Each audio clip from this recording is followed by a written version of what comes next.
Okay, so here's one of my files finished. This is where we want to get to, all right? Notice that all of everything on this page is contained within my 3x3 artboard that I made. Also, everything is built in layers. So I've got more bubbles. Those are the bubbles at the bottom. Back bubbles.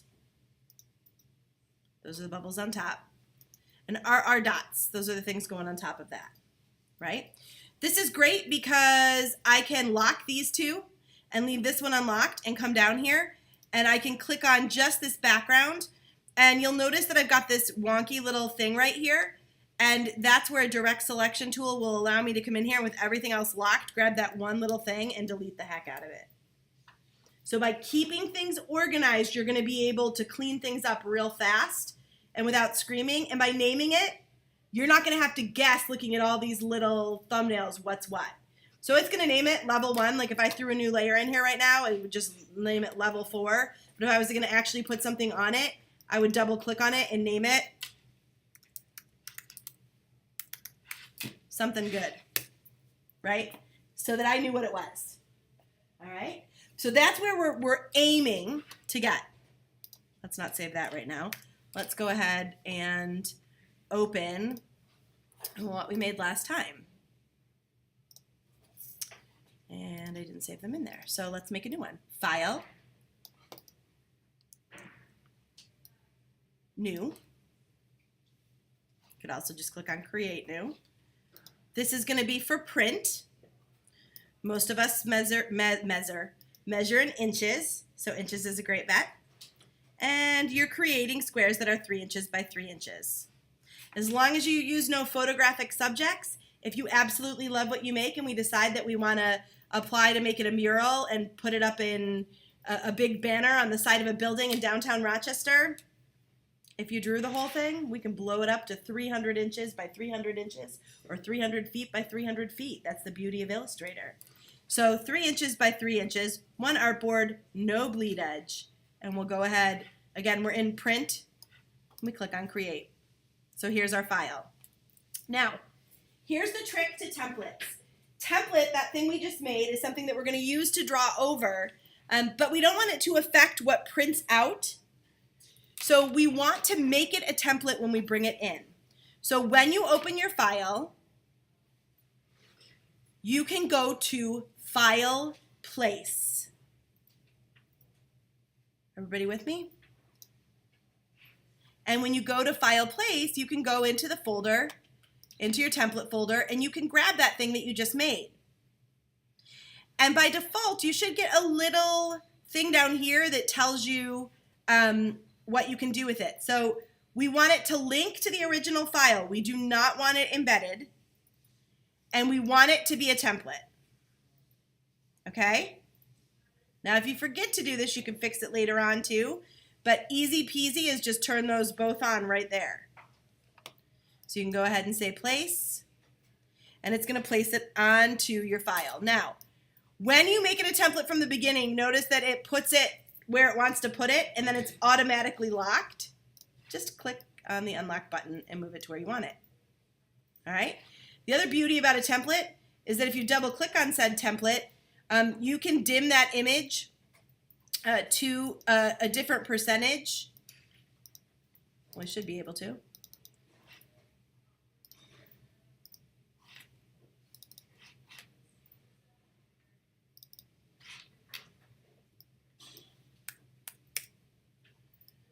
I don't know why it's not dimming. Usually it would, but that's all right. I can work with it, so I'm not going to get too worried. I'm going to make sure this is locked. Anything you draw on this layer will never print. The template is a non-printing layer. Even if it's turned on, it never prints out. It's kind of like your sketchbook. You're tracing over it at all times. It's just there to help you out. All right? So I'm going to go here to layer 1.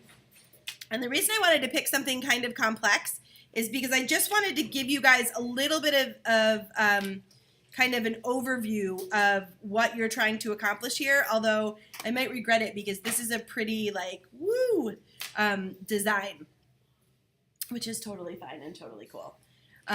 So zoom in here. And the most difficult thing I would say about, and I'm just using Command minus and Command plus to do this, the most confusing thing I would say about working in Illustrator is probably using the pen tool. All right? So some things are pretty simple to do, other things are more complicated, and in this case, hers is super complicated in the sense that if I've never done this thing before, there are things about this that make it a little trickier. So generally speaking, if we work in shapes, that's our best bet. So if we come to this and I click with my pen tool, you've got to think about your pen tool as working like C's and S's. All right, you're the guide for the pen tool. So notice how the trajectory of this arc is kind of like that. Can you all see my direction I'm moving in? When I click and drag a little bit out, it's going to give me, click and drag, the arc that I want to get. Now, people always say, but you make it look like it just like does it so easily. Well, that's because I've been doing it since the freaking application was created, right? So if I do something like this, and here's my colors, I can swap that over. I can go ahead and turn this off, and I'll see that I've got something that's got an outline and that's got a basic shape that I want. Now, it may not be a perfect shape. I definitely don't want this black line on the outside. That's where the direct selection tool comes in. All right, so in the case where you're drawing something with outlines, you might want something to fall off the edge of your plane a little bit, because I'm going to show you a trick for how we fix that. So if something has a stroke on it and you only want the stroke here but not down here, you want to draw the whole shape, not just the line, okay? So let's get another shape on there. So let's do this shape next. And actually, to make this so you can see it better, let's do it with a color. All right, so here I'm going to do the same sort of thing. I'm going to go up this way. I'm going to go around this corner. There's an S. There's a C. There's a C. There's a C. Now, if I get things off a little bit, I'm not going to worry too much about it. Let's do it here. So that's not perfectly aligned with where I want it, but as I'm starting out doing it, I'm going to just keep following that path. Keep following that path.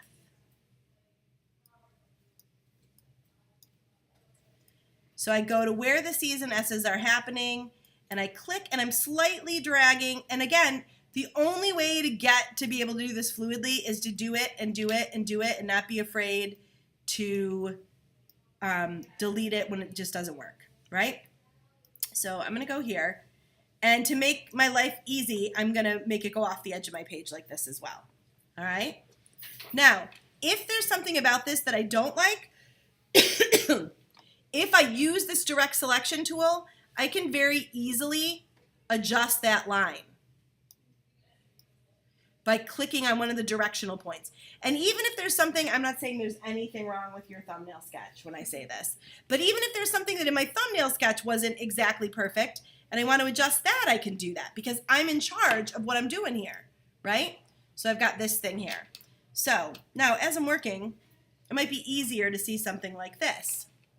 And if I go to Object, Arrange, Send to Back, it might be easier to see that.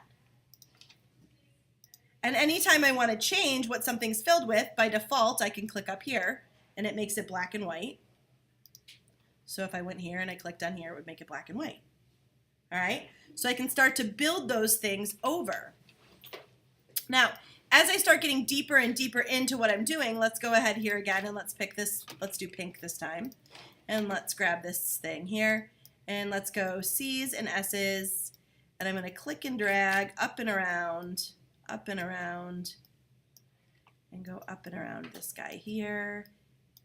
And believe it or not, I could kind of do this all day because I find it very relaxing, even though I don't know kind of what your underarching plan is here, and I might be totally screwing you up. But one thing that drives me crazy is when it's filled, so let's make that none. But I like the challenge of trying to do something that looks super smooth and super curvy. Just me and my mouse and a good day. That's all I need.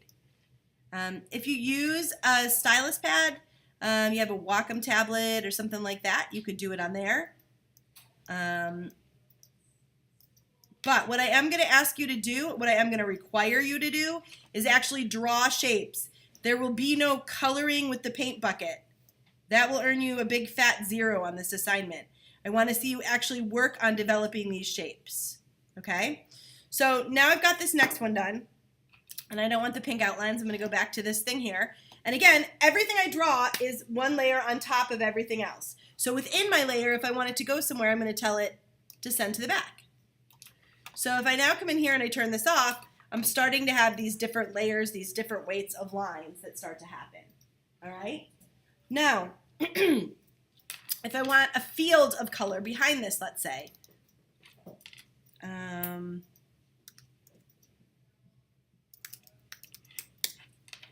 call that wiggle lines. New layer you can make right from this icon here. I'm going to call this back. And I'm going to drag back down below wiggle lines. And I'm going to swap my color so that black is my background color. No stroke on my edge. Whoops. That's not what I wanted to do. I want to get my stroke to be none, so I just do that by clicking there. And I'm going to go ahead here, and I'm going to grab the edge of my page, and it's going to snap to it, and it's going to throw that black in the background. So that's fantastic. So everything looks good based on what Liz told me so far. Except Liz told me to keep everything within the border of my page. And I've not done that. But if I go and I start clipping these things apart because I want these lines on them, it's going to be a big hot mess. So what I'm going to do instead is use something called a clipping mask. I'm going to lock my background layer. I'm going to make any kind of square. It doesn't even matter what kind of square. Something like this. Now it's black. I'm going to actually make it black and white.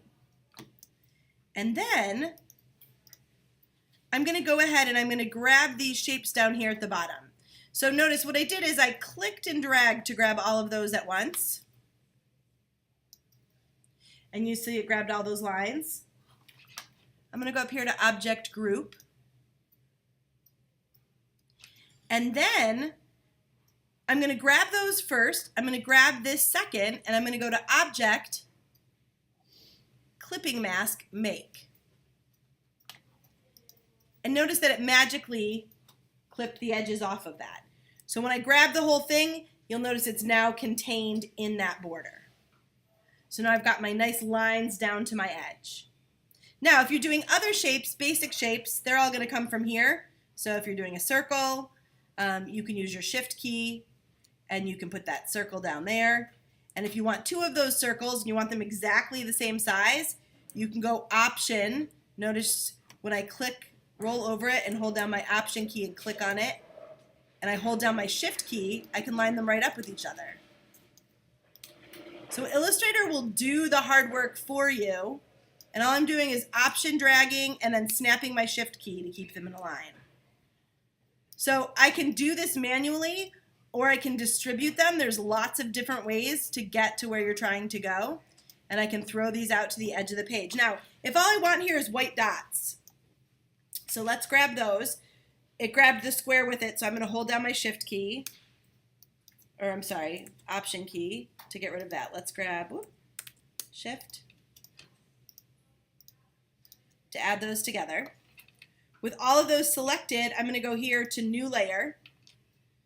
And you see how there's blue here and blue here? I'm going to move these onto layer 4. And I'm going to call this circles. Now for my circles, I don't want anything to have a stroke on it. I just want it to have a line. Here's where you might utilize a different way of breaking your edge. So if all you want is a circle to break the edge and we're not really worried about strokes, a good way to do that is to just go ahead and clip that. And I always forget where the scissors move to. underneath the eraser. So notice the circle is selected. If I use my scissor and I clip on either edge of that circle and then I switch to my selection tool, it'll just cut off everything outside of that. And if I want to close it, I just grab my pen tool and I click on the path. A little slash line means you're going to connect to the line, and a little circle means you've closed a path. Closed paths are like the golden jewel of Illustrator. Close every path you make if it's meant to be a shape, and your life will be much more pleasant. All right, now there's another way to do this. So if the scissor tool doesn't work for you and you've got a simple shape, here's when this came out, when this particular tool came out, I don't know, it was probably 6 or 7 years ago now, I was like, oh my goodness, life is fabulous. Because if I want to get rid of this part of the circle, I can make a shape that overlaps it like that. And I can say that wherever that shape overlaps, I want it to cut off what's there.